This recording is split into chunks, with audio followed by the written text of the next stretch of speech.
आगे निकल जाता है। दूसरा चोर भी अपनी बाइक से उसके पीछे चला जाता है। आसपास के लोगों को भनक तक नहीं लगती और बाइक चोरी हो चुकी है।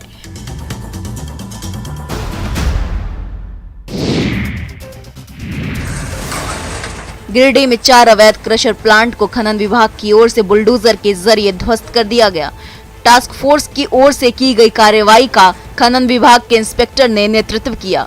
इस कार्रवाई के दौरान क्रशर प्लांट संचालक और वहां काम कर रहे मजदूरों ने प्रशासन की कार्रवाई का विरोध किया। वहीं प्लांट में काम कर रही महिलाएं भी प्रशासन से प्लांट नहीं तोड़ने की मिन्नत करती दिखी। महिलाओं का कहना है कि इसी क्रशर प्लांट के कारण ही उनके घर की रोजी रोटी चल रही है। अगर इसी प्लांट को तोड़ दिया गया तो वे अपना परिवार कैसे पालेंगे। वहीं कागज नहीं दिखा पाने पर टास्क फोर्स ने 4 प्लांट को ध्वस्त कर दिया, जिससे ग्रामीणों में खासा नाराजगी देखी गई। इधर क्रशर संचालकों ने प्रशासन की इस कार्रवाई पर सवाल उठाए हैं। दरअसल अवैध क्रशर प्लांट को लेकर विभाग लगातार कार्रवाई कर रहा है, वहीं संचालकों पर नकेल भी कस रहा है, लेकिन कई जगह विभाग को विरोध का सामना करना पड़ रहा है।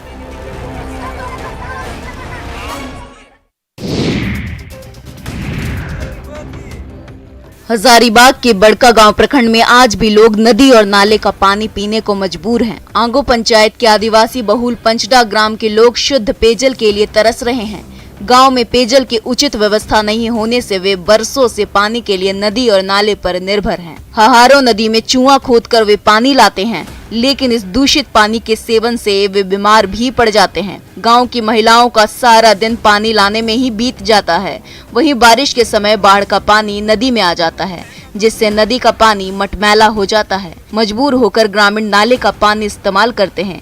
आए दिन बच्चों को बीमारियों का सामना करना पड़ता है। गांव में चापाकल है, लेकिन उससे आयरन युक्त पानी निकलता है।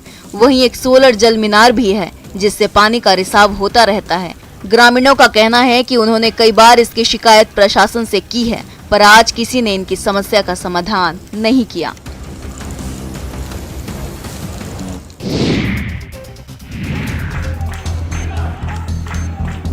आप नौकरी करते हो और अचानक से आपकी नौकरी पर खतरा मंडराने लगे तो क्या होगा। कुछ इसी दुविधा में औरंगाबाद के एस सिन्हा कॉलेज के 99 शिक्षक पड़े हुए हैं। ये सभी वोकेशनल कोर्स से जुड़े।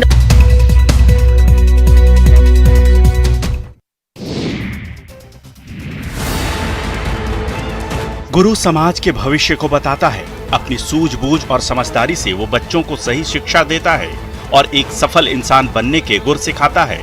पर जब गुरु ही अपराध की राह पर चल पड़े, कानून की धज्जियां उड़ा दे, तो भला छात्र क्या सीखेंगे।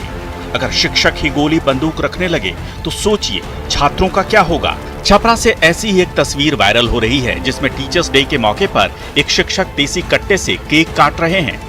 वीडियो में आप देख सकते हैं कि टेबल पर 1, 2 नहीं बल्कि 5 केक सजा है और मास्टर साहब देसी कट्टे से केक काट रहे हैं। जैसे ही शिक्षक केक काटते हैं, तभी सब हैप्पी टीचर्स डे चिल्लाने लगते हैं। इस दौरान शिक्षक के बगल में छोटी बच्ची भी है, पर बच्ची के कोमल मन पर इस तमंचे को देखकर क्या असर होगा, इसकी परवाह मास्टर जी को नहीं है। ये वीडियो मांझी के शनिचरा बाजार के पास एक निजी स्कूल का बताया जा रहा है। हालांकि न्यूज़ 18 वायरल वीडियो की पुष्टि नहीं करता है।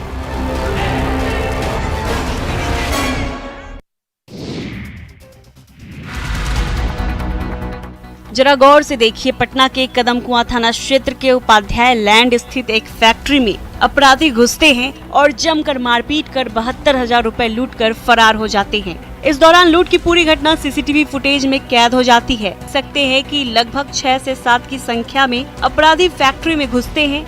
इनके हाथ में लाठी, डंडे और हथियार भी है। ये बेपरवाह अपराधी बड़े ही आसानी से अंदर जाकर लूट की घटना को अंजाम देते हैं।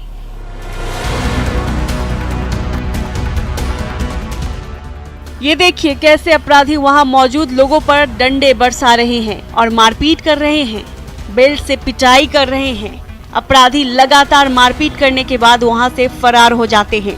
लूट की घटना की जानकारी जब पुलिस को दी गई तो पुलिस मौके पर पहुंचकर छानबीन कर रही है। वहीं सीसीटीवी फुटेज के आधार पर अपराधियों की पहचान की जा रही है।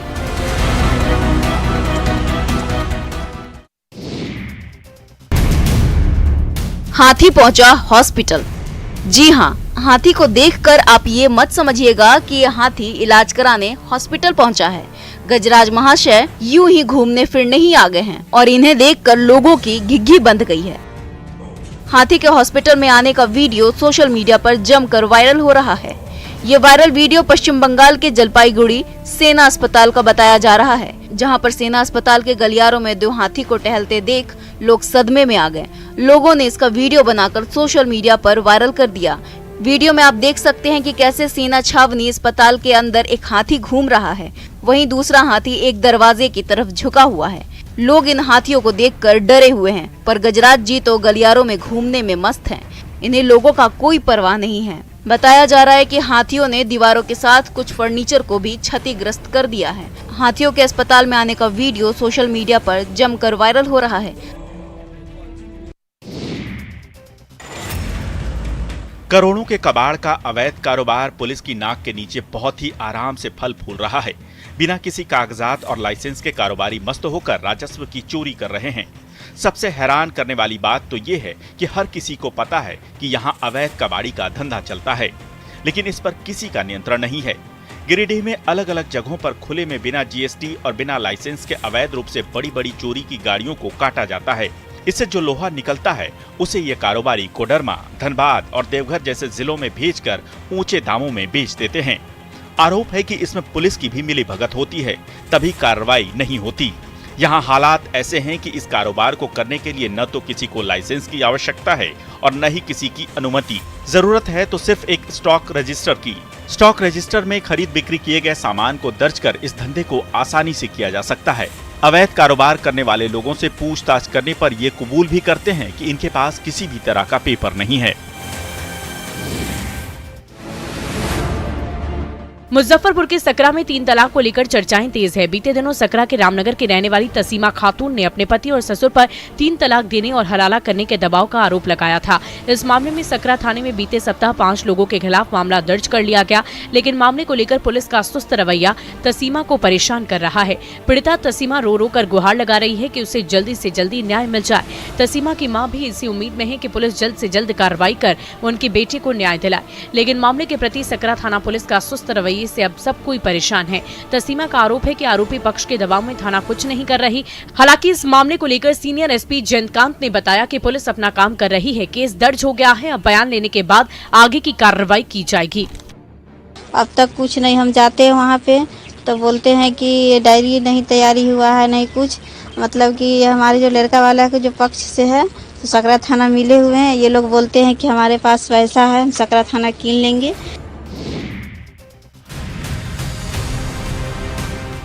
कैंडल लाइट डिनर के बारे में तो सभी जानते हैं, लेकिन क्या आपने कभी कैंडल लाइट ट्रीटमेंट देखा है? नहीं? तो आज हम आपको थोड़ा हाईटेक मोड में लेकर फ्लैश लाइट में चल रहे इलाज की तस्वीरें दिखाते हैं। ये गिरिडीह का सदर अस्पताल है।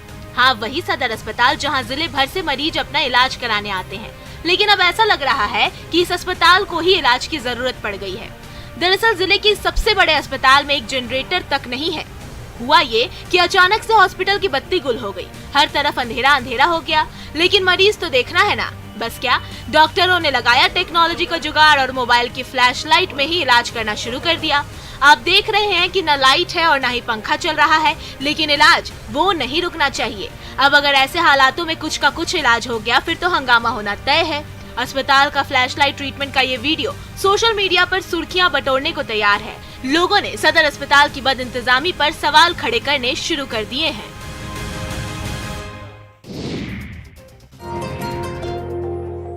सिपाही ने रचाई प्रेमिका से शादी, थानेदार बने बाराती, आखिरकार रविंद्र की हो ही गई निशा।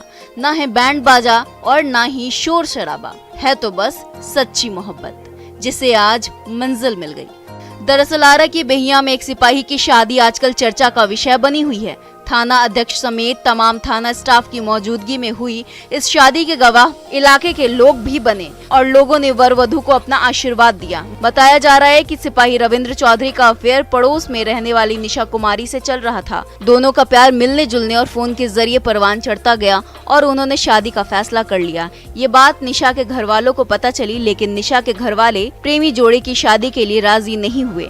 फिर क्या था, दोनों प्रेमी भागकर बेहिया आ गए। जब पूरे मामले की जानकारी थाना अध्यक्ष को मिली तो उन्होंने दोनों प्रेमियों की शादी करा दी। इस दौरान लड़की के घर वाले मौजूद नहीं रहे।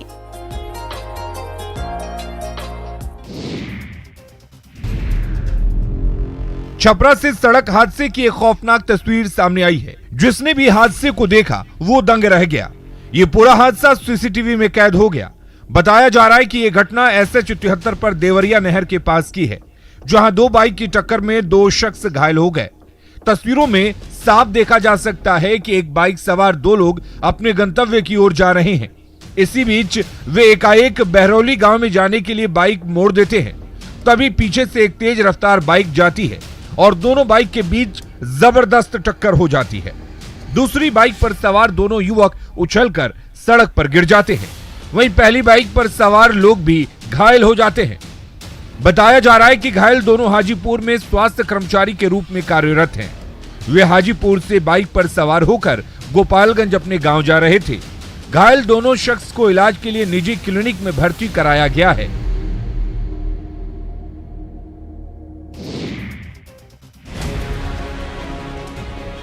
बगहा से पुलिस की बड़ी लापरवाही सामने आई है, जहां पुलिस अभिरक्षा में एक अपराधी फोन पर बात करता नजर आया, वहीं उसके दूसरे हाथ में हथकड़ी और रस्सी बंधी है। पुलिस की लापरवाही का ये वीडियो सोशल मीडिया पर जमकर वायरल हो रहा है।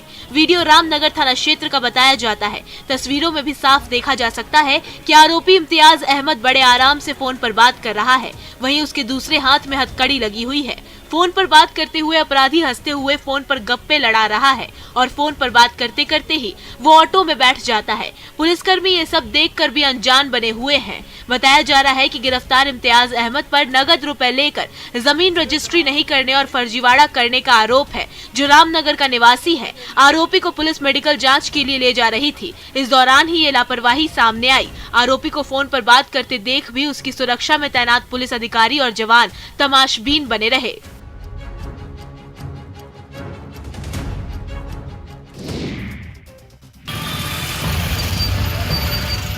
घाट पर स्वास्थ्य व्यवस्था, मरीज को नहीं मिली एम्बुलेंस।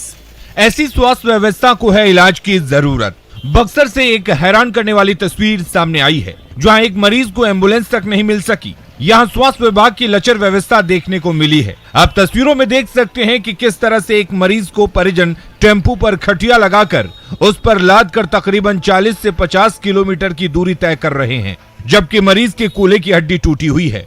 परिजनों ने बताया कि वे लोग बक्सर के हकीमपुर गांव के रहने वाले हैं। परिजन सरकारी अस्पताल की लचर व्यवस्था को देखते हुए निजी अस्पताल लेकर जा रहे हैं। एक तरफ जहां प्रशासन बड़ी बड़ी मेडिकल सुविधाओं की बात करती है, पर मरीजों को सही समय पर एम्बुलेंस भी नहीं मिल पाती है। अक्सर लचर स्वास्थ्य व्यवस्था की खबरें सामने आती रहती हैं। कभी परिजन शव को कंधे पर ढोते दिखाई देते हैं, तो कभी मरीज के इलाज के लिए भटकते हुए लोगों को देखा जा सकता है, जिसके कारण कई लोगों की जान भी चली जाती है।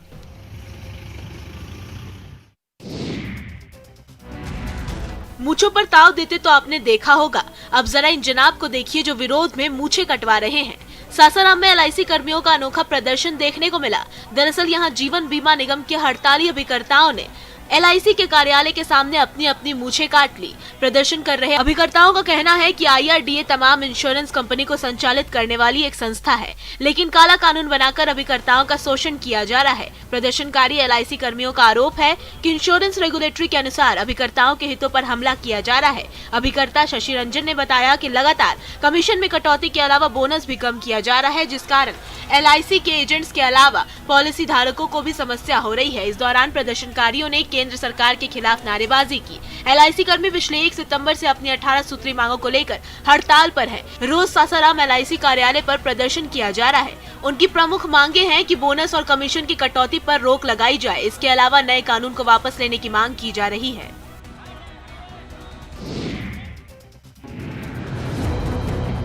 एक ही सड़क पर ट्रैक्टर और नाव चली साथ साथ। भारी बारिश से सड़क बनी दरिया और सड़कों पर चली नाव। जी हां, तस्वीरें देखकर आप भी हैरान हो जाएंगे कि बारिश ने कितनी तबाही बेंगलुरु में मचाई है। दरअसल बारिश के कारण सिल्क और वैली कही जाने वाली बेंगलुरु जैसे शहर में सैलाब आ गया है। शहर के कई इलाकों में पानी भर गया। इससे सबसे ज्यादा बेंगलुरु के ट्रैफिक पर असर पड़ा है। पानी भरने से ट्रैफिक की रफ्तार सुस्त हो चुकी है, जिसकी वजह से IT कंपनीज में काम करने वाले लोगों को ऑफिस पहुंचने में भारी दिक्कतों का सामना करना पड़ रहा है। लोग सड़कों पर ही फंसे नजर आ रहे हैं। सबसे प्रभावित इलाका बेलांतूर है, जहां सड़कों पर घुटने तक पानी भरा है। पिछले 1 हफ्ते से भारी बारिश के चलते बाढ़ जैसे हालात हो गए हैं। यहां कई इलाकों में इतना पानी भर गया है कि लोगों को सुरक्षित निकालने के लिए नाव की मदद ली जा रही है। ये पहली बार है कि कई पौष इलाकों में पानी भरा है। वहीं भारतीय मौसम विभाग ने बताया कि 9 सितंबर तक कर्नाटक में भारी बारिश जारी रहने की संभावना है।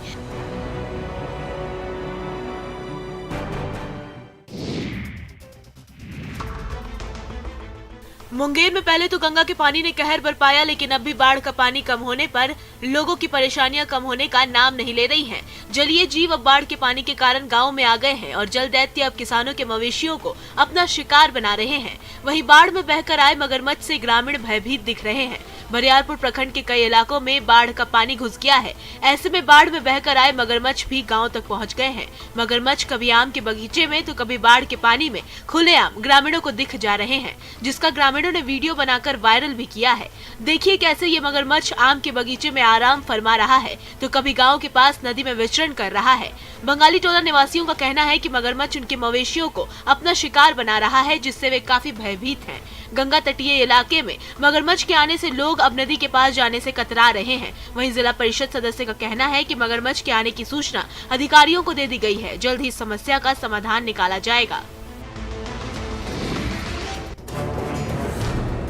साहिबगंज में गंगा का जलस्तर तेजी से बढ़ रहा है। निचले इलाके के लोग अपने घर को छोड़कर पलायन कर रहे हैं। स्थानीय लोगों की सबसे बड़ी समस्या खाने पीने की है, क्योंकि घर का सारा राशन पानी में डूब गया है। बाढ़ के पानी उनके घरों में घुस जाने से किसानों को अब अपने पशुओं का पालन करने में काफी कठिनाई हो रही है। वहीं किसानों ने बताया कि वो दोहरी मार झेल रहे हैं। पहले सूखा और अब थोड़ा बहुत जो साग सब्जियों की खेती बची थी वो भी बाढ़ के पानी से पूरी तरह बर्बाद हो गई, जिसमें खासकर परवल, बैंगन, मिर्ची, नेनुआ आदि सब्जियां बाढ़ के पानी से पूरी तरह बर्बाद हो गईं। वहीं बाढ़ के पानी में कई घर आधे से अधिक डूब चुके हैं, जिससे लोगों को अब रहने में कठिनाई हो रही है। साथ ही दियारा के किसानों ने बताया कि बाढ़ से ग्रसित ग्रामीणों के लिए अब तक जिला प्रशासन ने कोई राहत कार्य पहुंचाने के लिए कोई पहल नहीं किया है। ग्रामीणों का कहना है कि लगातार 8 दिन से गंगा का जलस्तर बढ़ता जा रहा है। आशंका जताई जा रही है कि अगले दिन सुबह जलस्तर 28.13 मीटर तक पहुंच जाएगा।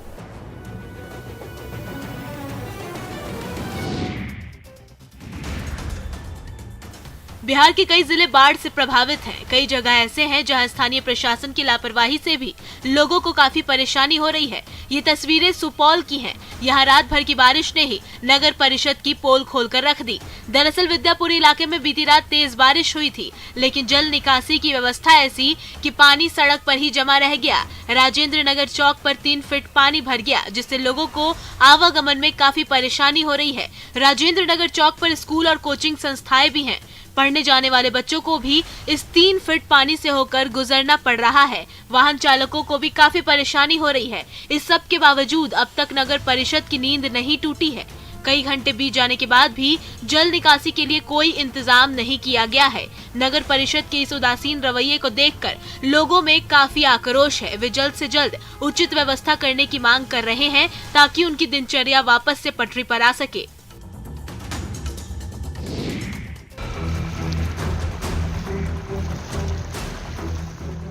मुंगेर में गंगा का पानी अब शहरी इलाकों में फैल रहा है। निचले इलाकों में पानी फैल गया है। जमालपुर प्रखंड के फरदा में पानी प्रवेश कर गया।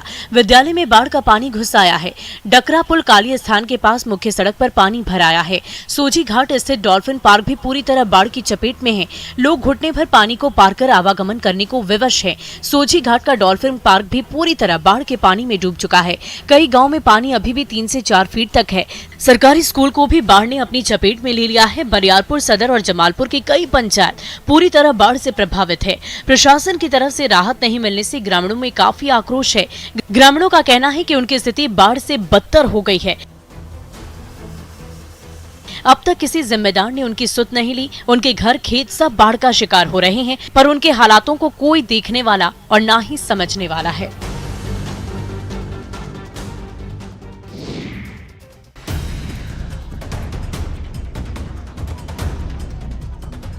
पहले बाढ़ और अब कटाव ने लोगों का जीना मुहाल कर दिया है। सहरसा के महिषी प्रखंड के घोगसम गांव में कोसी नदी कहर बरपा रही है। कोसी के कटाव से अब तक कई घर और खेत नदी में समा चुके हैं। बाकी जो बचे हैं वे भी अब कोसी की गोद में चले जाएं, इसका कोई भरोसा नहीं। हालात देखकर लोगों में दहशत का माहौल बना हुआ है। गाँव के लोग ऊंची जगहों की तरफ पलायन करने को मजबूर हैं। आप कोसी नदी की खौफनाक तस्वीरों को देखिए। कटाव इतनी तेजी से हो रहा है कि ये सभी लोगों के लिए परेशानी का सबब बन गया है। लोग अपने आशियाने को नदी में समाते देख खाने पीने के सामान के साथ बर्तन सहित पलायन कर रहे हैं। वहीं राहत के लिए कोई सरकारी मुलाजिम अब तक नहीं पहुंचे हैं। इस वजह से लोगों की चिंता और ज्यादा बढ़ गई है। लोगों का कहना है कि प्रखंड स्तर के अधिकारी भी अब तक मुआयना करने वहां नहीं पहुंचे हैं। अगर जल्द से जल्द मदद नहीं पहुंचाई गई तो उनके बचे आशियाने और खेत भी नदी में समाहित हो जाएंगे। सरकारी मदद ही अब उनके लिए एकमात्र सहारा है।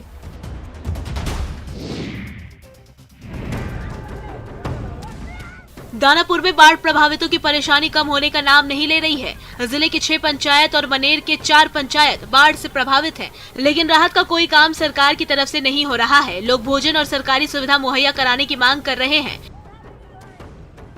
लोगों का कहना है कि उन्हें खाद्य सामग्री की दिक्कत हो रही है और मेडिकल सुविधा में भी परेशानी हो रही है। पानी के बीच घिरे होने की वजह से लोग बीमार हो रहे हैं। निचले इलाके में रहने वाले लोग भूख से छटपटा रहे हैं। मवेशी भी भूख से व्याकुल है। परेशान लोग बाढ़ के पानी में ही खड़े होकर प्रशासन से सहायता की मांग कर रहे हैं।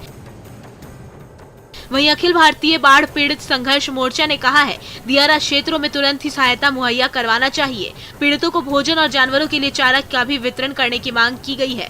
लोगों की मांग है कि मोकामा से लेकर बनेर तक विद्यालय या किसी अन्य सरकारी कार्यालयों को चिन्हित कर बाढ़ पीड़ितों के लिए आश्रय स्थल घोषित किया जाए।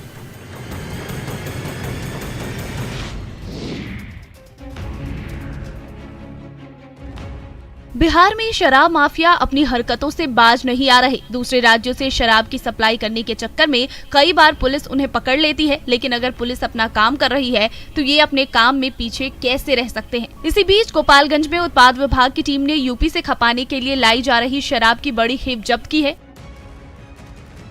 बताया जा रहा है कि कुचायकोट थाने के बलथरी चेकपोस्ट पर उत्पाद विभाग की टीम वाहन जांच अभियान चला रही थी, तभी एक कार पर उनकी नजर पड़ी। तलाशी लेने पर कार से 11 कार्टन विदेशी शराब बरामद की गई। हालांकि शराब तस्कर मौके से पुलिस को चकमा देकर फरार हो गया। पुलिस शराब के कार्टन कब्जे में लेकर अपने साथ थाने ले आई है। आप देख सकते हैं कि थाने में 1-2 नहीं बल्कि विदेशी शराब के 11 कार्टन रखे हुए हैं। पुलिस ने कार भी जब्त कर ली है। फिलहाल पुलिस की टीम ने गाड़ी नंबर की जांच कर शराब तस्करों के खिलाफ प्राथमिकी दर्ज कर ली है। तस्करों को पकड़ने के लिए छापेमारी की जा रही है।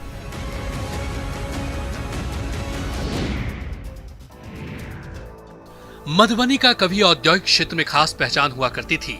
लोहट और सकरी में चीनी मिल के अलावा पंडौल का सूत कारखाना हजारों कारीगरों को रोजगार मुहैया कराता था। वहीं खादी और हैंडलूम कपड़े के कुटीर उद्योग के घर घर में खुशहाली थी। लेकिन अब ये बातें इतिहास बन चुकी है। पिछले करीब 3 दशक से यहाँ के सभी कल कारखाने बंद हैं। ऐसे में लोग हताश और निराश हैं। लेकिन बिहार की नई सरकार में मधुबनी के विधायक समीर कुमार महासेठ को उद्योग विभाग की जिम्मेदारी मिलने के बाद स्थानीय लोगों में पुराने दिन लौटने की आस जगी है। उद्योग मंत्री बनने के बाद पहली बार अपने विधानसभा क्षेत्र पहुंचने पर मधुबनी वासियों ने उद्योग मंत्री का भव्य स्वागत किया। अभिनंदन समारोह में जुटी हजारों की भीड़ ने मंगल गीत गाकर मंत्री जी को शुभकामनाएं दी। वहीं उद्योग मंत्री ने भी जल्द ही मधुबनी की औद्योगिक तस्वीर बदलने का भरोसा जताया। अपने विधायक को उद्योग मंत्री बनाए जाने पर मधुबनी के युवाओं का खुश होना लाजमी है, लेकिन युवाओं की इस खुशी और भरोसे को बनाए रखने की अहम जिम्मेदारी अब उद्योग मंत्री के कंधे पर है।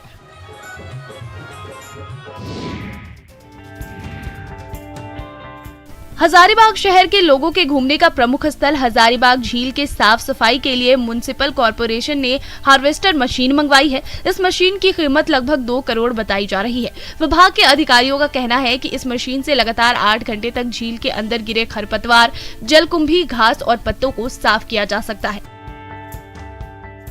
इस मशीन से झील में भरी जलकुंभी, खरपतवार और पत्तों को निकालकर झील को फिर से सुंदर बनाया जाएगा। झील में जलकुंभी और खरपतवार होने के कारण इसके पानी का रंग हरा हो गया है। वहीं झील का पानी भी प्रदूषित हो गया है। झील में जलकुंभी होने के कारण नौका विहार में भी परेशानी होती है, जिससे परेशान होकर हजारीबाग म्युनिसिपल कॉर्पोरेशन ने झील को साफ करने के लिए ये मशीन मंगवाई। वहीं आम लोगों के बीच ये मशीन कौतूहल का विषय बनी हुई है। लोग इस मशीन के साथ सेल्फी खिंचवा रहे हैं। वहीं मशीन को देखने के लिए लोगों की भीड़ लगी रहती है। लोगों ने नगर प्रशासन की इस पहल को सराहा है।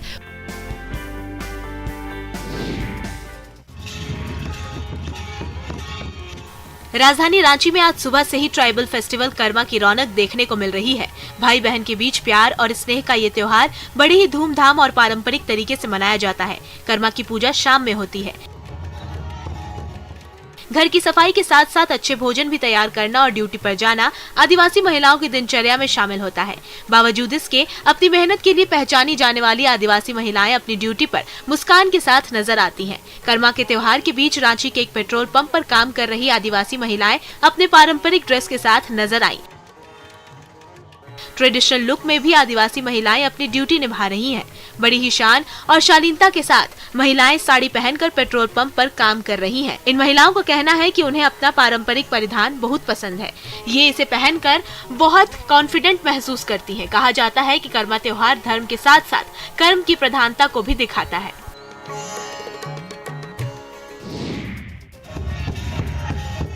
गुमला में कर्मा पर्व की धूम देखने को मिल रही है। चारों ओर उत्साह का माहौल है। कर्मा का त्योहार धूमधाम से मनाया जा रहा है। कर्मा पर्व के एक दिन पहले गुमला प्रखंड के डीवीडी गांव में सांस्कृतिक कार्यक्रम का आयोजन किया गया, जिसमें हजारों की संख्या में आदिवासी समुदाय के लोग एकत्रित हुए। इस मौके पर से बिशनपुर विधायक चमरा लिंडा की धर्मपत्नी ललिता लिंडा मुख्य अतिथि के रूप में शामिल हुई। आदिवासी महिलाएं पारंपरिक परिधान में नृत्य करती नजर आईं, जिसे देखकर सभी लोग मंत्रमुग्ध हो गए। साथ ही साथ पारंपरिक धुन पर सभी लोग थिरकने लगे। बताया जा रहा है कि ये पर्व झारखंड वासियों का प्राचीन और पारंपरिक त्योहार है, जिसे झारखंड के लोग धान की रोपाई खत्म होने के बाद प्रकृति की पूजा करते हुए अच्छे फसल की कामना करते हैं। कहा जाता है कि झारखंड वासियों द्वारा प्रकृति पूजन की ये परंपरा सदियों से है। कर्मा पर्व पर वे करम डाली की पूजा करते हैं और झूमर खेलते हैं। मान्यता ये भी है कि ये पर्व बहनों द्वारा भाइयों के लिए मनाई जाती है। ये झारखंड का प्राचीनतम पर्व है जो प्रकृति को समर्पित है।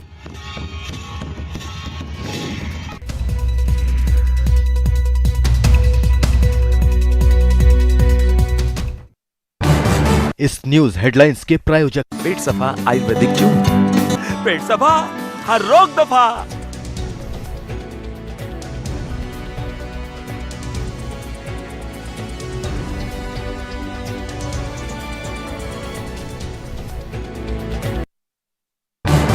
इस न्यूज हेडलाइंस के प्रायोजक पेट सफा आयुर्वेदिक जूस। पेट सफा हर रोग दफा।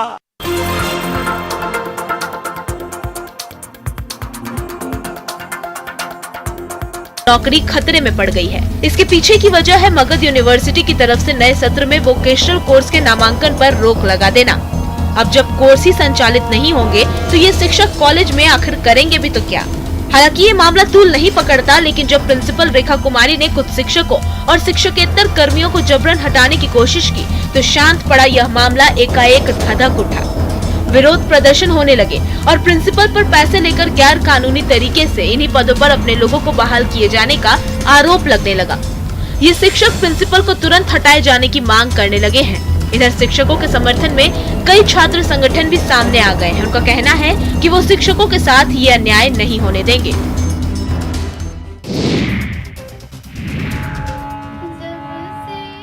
अपने दम पर दुनिया बदलने की कोशिश से जुड़ी कई कहानियां आपने सुनी होंगी, मगर शिक्षक दिवस से पहले आपको एक ऐसे संगीत शिक्षिका से मिलवाते हैं जिसके बारे में जानकर आप भी कहेंगे कि सच में ऐसे गुरु अगर सबको मिल जाए तो अंधेरे में भी उजाला हो जाए। कटिहार की पम्मी चौधरी को आंखों से दिव्यांग बच्चों की नयन तारा कहा जाए तो गलत नहीं होगा। पम्मी दीदी अपने दम पर तमाम बाधाओं को तोड़ते हुए दिव्यांग बच्चों को संगीत और वाद्य यंत्र के लिए प्रशिक्षित करती हैं। बड़ी बात ये है कि आर्थिक रूप से बेहद संपन्न नहीं होने के कारण उनके पास कोई स्थायी ठिकाना नहीं है। इसीलिए दिव्यांग बच्चों को कभी उनके घर के आसपास के मंदिर में या कभी पेड़ के नीचे संगीत और वाद्य यंत्र का शिक्षा देकर उन्हें बेहतर मंच उपलब्ध करवाती है। वहीं इस तरह के अनोखे सामाजिक कार्य से जुड़ी पम्मी कहती हैं कि दिव्यांग बच्चों को इस तरह से प्रशिक्षित करना काफी चुनौतीपूर्ण है, लेकिन तमाम संघर्षों के बावजूद उन्हें इन बच्चों के लिए इस तरह का काम करना बेहद अच्छा लगता है।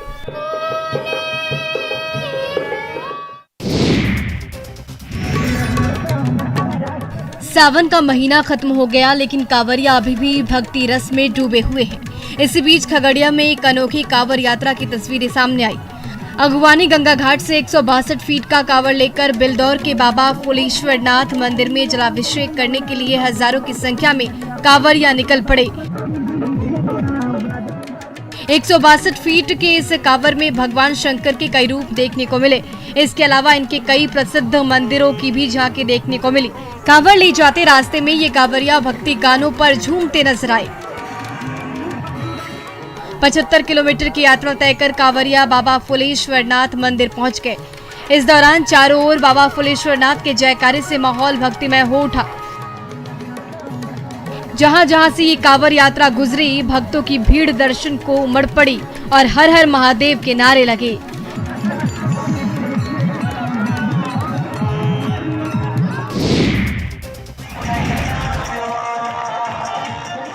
सजा हुआ गणेश पंडाल, भक्तों की भीड़ लगी है और इनके बीच भगवान हनुमान की वेशभूषा में सजा ये युवक जो अपनी भक्ति में लीन होकर थिरक रहा है। और ये क्या, इसी बीच वो जमीन पर गिर जाता है, मौके पर ही उसकी मौत हो जाती है। गणेश उत्सव की धूम पूरे देश भर में है, लेकिन इस उत्सव के दौरान एक तस्वीर सामने आई है जो हैरान कर देने वाली है। ये तस्वीर यूपी के मैनपुरी से आई है, जहाँ गणेश पंडाल में भक्ति कार्यक्रम का आयोजन किया गया था, जिसमें कलाकार भगवान की वेशभूषा धारण किए हुए हैं।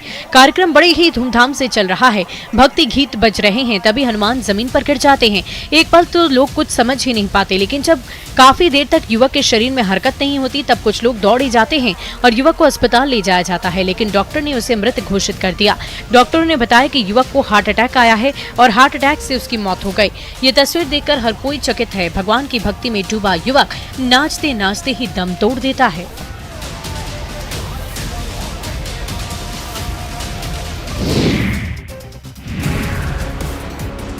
धनबाद में अपराधी बेलगाम हो गए हैं। धनसार चौक पर थाने से महज 200 मीटर दूर ज्वेलरी शॉप में अपराधियों ने जमकर लूटपाट की। गुंजन ज्वेलर्स में 5 की संख्या में आए नकाबपोश अपराधियों ने पिस्टल के बल पर लूटपाट की। उन्होंने दुकानदार अर्चित गोयल और गुंजन गोयल को कब्जे में ले लिया। वहीं विरोध करने पर फायरिंग भी की गई, जिसमें अर्चित गोयल को गोली लग गई। करीब 10 लाख के गहने लूटने के बाद स्कॉर्पियो से आए अपराधी फरार हो गए।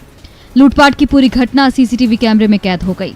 तस्वीरों में देखा जा सकता है कि 5 नकाबपोश अपराधी दुकानदार को गन दिखाकर उसे लूट रहे हैं और एक अपराधी गहने निकालकर अपने बैग में रख रहा है। दुकानदार डरे सहमे नजर आ रहे हैं। वहीं मौके पर पहुंची पुलिस फॉरेंसिक टीम के साथ सुराग लगाने में जुटी है। लूटपाट के दौरान दुकान में तैनात सिक्योरिटी गार्ड भी जख्मी हो गया।